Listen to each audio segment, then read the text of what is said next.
Jackson's POV. Iyon na yata ang pinakamasayang araw mula sa 4 na taong lumipas. Nakapaloob sa kanyang mga bisig si Sophie na nakapalibot rin ang 2 kamay sa kanyang bewang. Inilubog niya ang mukha sa kaliwang bahagi ng leeg nito na madalas niyang gawin noon, lalo na sa pagtulog sa gabi. How he missed those nights and days na katabitong mula sa pagtulog at sisilayan ang napakagandang mukha pagising sa umaga. The familiar warmth is now running through his veins. Tila doon nagmumula ang pagkabuhay ng kanyang dugo. Muli niya itong kinintilan ng halik sa buhok. Wala pa ring nagbago sa amoy nun. Hinding-hindi niya pagsasawa ang samyuin iyon kahit kailan. Ang halimuyak nitong nagtulak sa kanya upang masyakapin pa ng mahigpit ang asawa. Yes, asawa niya si Sophie. Ito ay si Celine Adriatico nung una niyang nakilala na nagdala ng kanyang apelyido nang sila'y makasal. Ito ang nag-iisang Celine Anderson, ang pinakamamahal niyang asawa. Jackson, mahinang tawag nito. Tugon niya. Ang higpit ng yakap mo. Sa narinig niya ay mabilis siyang napabitaw mula sa pagkakayakap. Nasaktan ba kita? I'm sorry. Hindi ko lang kayang pigilan ang nararamdaman ko. Matagal kang nawala at hindi ako makapaniwalang nandito ka ngayon kasama ko. Hindi ko nahayaan pa na mahiwalay ka sa akin, love. I will protect you with all my heart. Hindi ko hahayaang saktan ka pa ng kahit na sino. Isang kaakit-akit na ngiti ang itinigo ni Sophie. Hindi talaga siya magsasawa na titigan ng magaganda nitong mga mata. Ang nag-iisang tala sa kalangitan na kumikinang sa gitna ng gabi. Wala itong katulad sa lahat. Ganon din ang nararamdaman ko. Kahit hindi ko pa naalalang lahat. Ani nito saka itinuro ang dibdib. Dito sa puso ko, alam kong gustong gusto ko ang yakap mo. Napahigpit nga lang ng konti. Dagdag pa sabi nito saka mahinang tumawa. Pero ayos lang naman sa akin. Natatakot lang ako na hindi na maulit muli ang ganito. Bakit mo naman nasabi yan? Hindi ko pa nakakausap si Andrew tungkol sa atin. Hindi ko alam kung paano sasabihin sa kanya. Hindi ko alam kung saan magsisimula. Tutulungan kita. Handa ako sa lahat ng posibleng mangyari. Haharapin ko silang lahat para sa'yo. Napatungo ito. Huwag na muna nating sabihin sa kanila. Gusto ko munang maalalang lahat bago natin ipagtapat sa kanila. Marami akong tanong sa sarili na maaring masagot mo. Pero pakiramdam ko may kailangan pa akong malaman. Gusto kong makausap si Dad. Alam kong may alam siya sa lahat ng nangyari. Ani nito sa katumingin sa kanya. Napabuga ako ng hangin. Kung tutuusin, may puntong sinasabi ni Sophie. Hindi nila kailangan magmadali, lalo pa ngayon na may unawaan ng bawat isa sa kanila. Ang mahalaga sa lahat ay naniniwala ito sa kanya. Sure, kung yun ang gusto mo. Napalunok ako. Hindi ko mapigilang rumaragas ang damdamin na umaalipin sa akin. Okay lang sa'yo? Makapaghihintay ka? Tumango siya. Kinaya ko nga ang 4 na taon na akala ko tuluyan ka nang nawala sa akin. Paano pa kaya ngayon na nandito ka na? Excited ako na makasama kita. Oo, pero kaya kong tiisin yun. Para sa'yo. Aniya, sa kahinawakan ng 2 kamay nito at marahang pinisil ang mga iyon. Thank you, Jackson. Mabilis siya nitong niyakap ng mahigpit.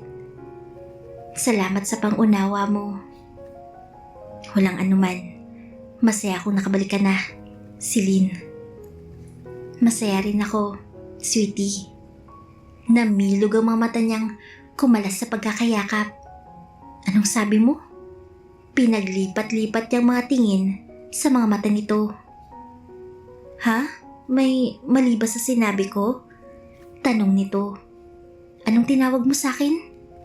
Muli na namang bumalong ang mga luha sa kanyang mga mata.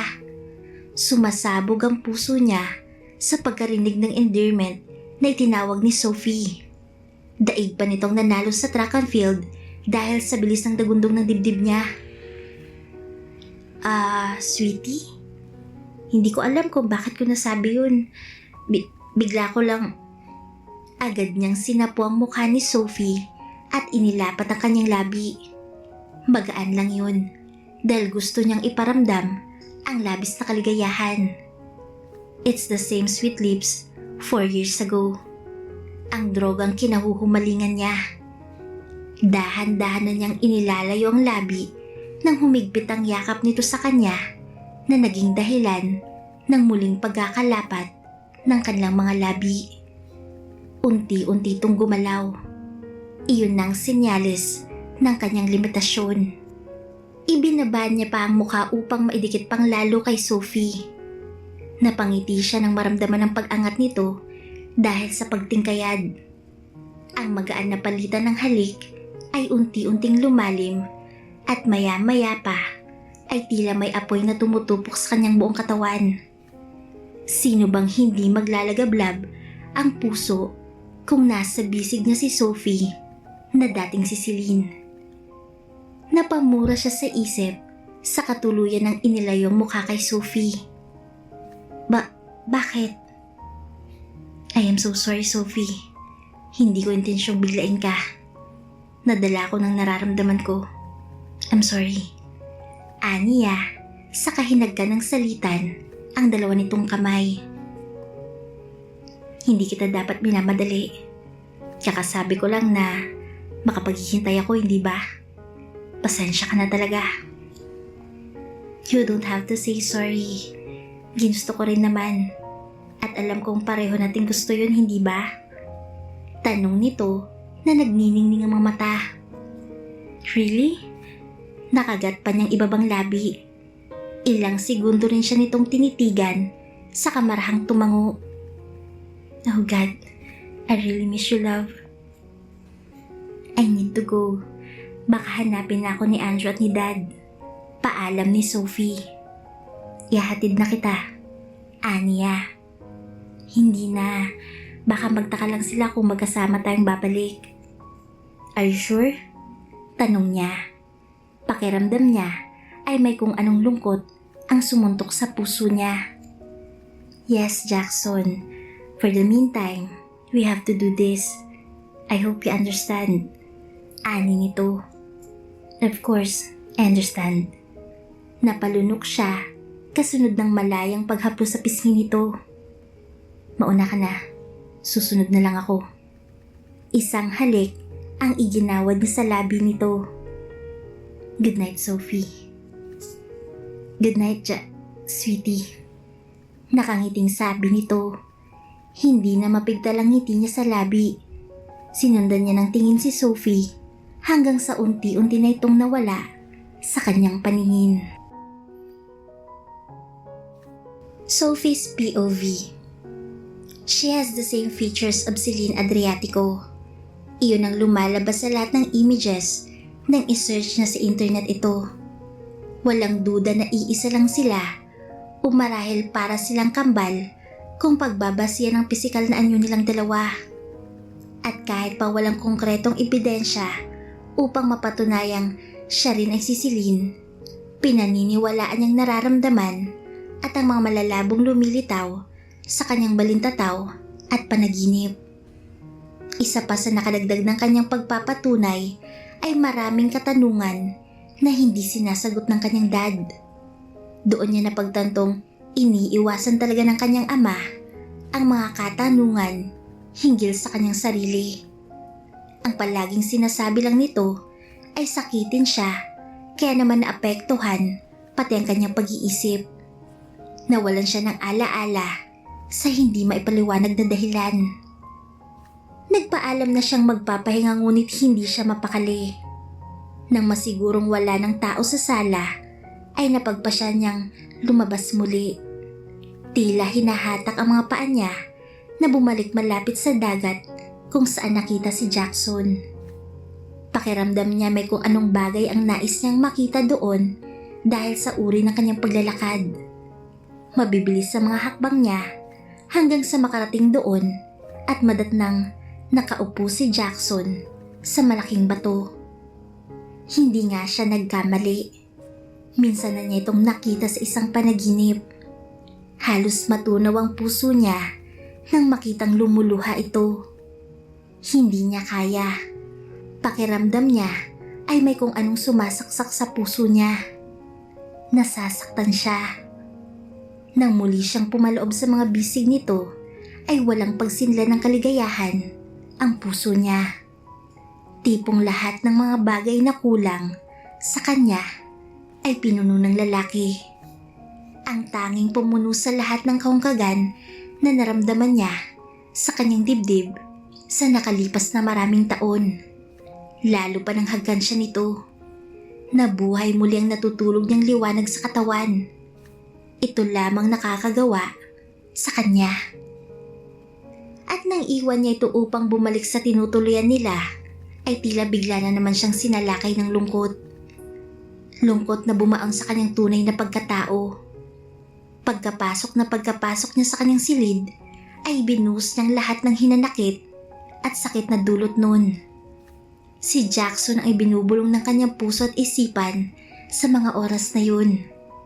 Ibig sabihin, ito ang kailangan niya sa kanyang buhay. Halos hindi siya nakatulog agad. Kahit na may lungkot sa puso niya, ay ganoon na lang pananabik na naramdaman niya sa isiping makikita niya ito. Dahil doon, payapa na siyang nakatulog kahit sa maikling oras. Nagising sa mahinang pagyuyugyug ng mga balikat niya. Sa pagmulat niya ng mga mata, ay bumungad sa kanya ang dalawang bata na nasa tabi niya. Agad niyang nginitian ang mga ito. Her twin siblings. Hi cousin Jace, good morning. Anya. Good morning Ate Sophie. Tara, labas tayo. Mr. Jackson is waiting for us. Sabi ni Cassie. Waiting? Bakit? He said he's gonna tour the three of us around the island. Sagot naman ni Jace. Just the three of us? Tanong niya. Tsak na magtataka si Andrew kung gano'n ang mangyayari. Yes ate, nagpasama si Dad kay Kuya Andrew na pumunta sa site. Yung dinidevelop na project raw sabi ni Dad. Ganun ba? Dahan-dahan siyang bumangon. Hintayin niyo lang ako sa ibaba. Maliligo lang ako, okay? Matagal bang pagligo mo ate? Tanong ni Cassie. Why sweetheart? I'm hungry na ate. Agad niyang nilingon ang orasan na nasa mesa. Mag-aalas 9 na pala ng umaga. Bibilisan ko, promise. So, samahan niyo muna si Mr. Jackson sa ibaba para hindi mainip? Sabay pa na tumango ang dalawa, saka nagmamadaling lumabas ng kanyang silid. Isang maong na short at puting t-shirt ang isinuot niya. Hindi naman revealing bukod sa kitang-kita ang malalabanos niyang mga hita. Pero sa tingin niya ay wala namang masama doon. Sabay-sabay na nilingon siya ng kambal at ni Jackson. Wala namang ipinagbagong tingin sa kanya ni Cassie at Jace, ngunit kabaliktaran sa lalaking tila unang beses siyang nakita. What? Ayos lang ganung suot ko, Jackson? Tanong niya. Oo naman. Sagot nito sa katumungo. Waring nahihiya.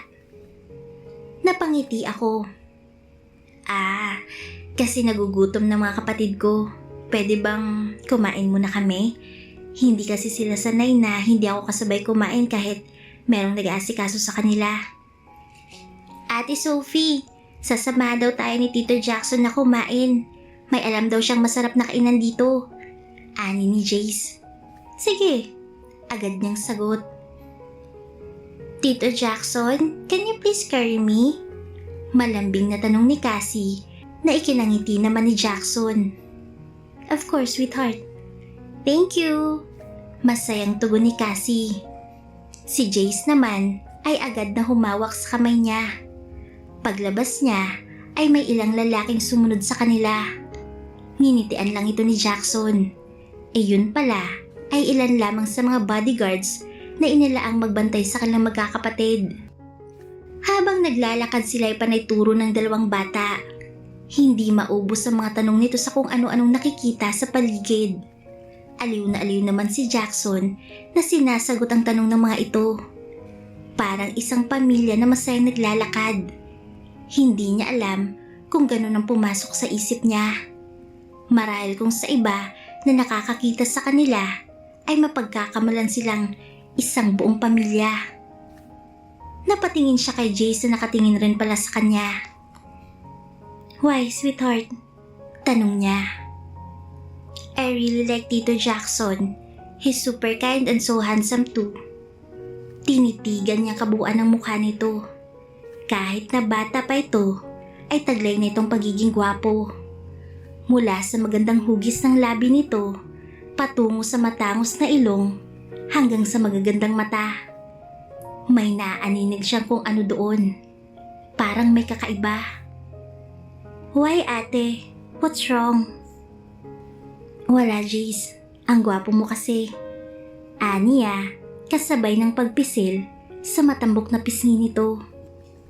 Ate Sophie! Malakas na tawag ni Cassie. What took you so long? Malayo na palang pagitan ng mga ito sa kanila. Napatingin siya kay Jackson na nakangiti lamang. Tinitigan niyang mabuti ang mga mata nitong saka bumaling kay Jace. Bigla siyang kinabahan.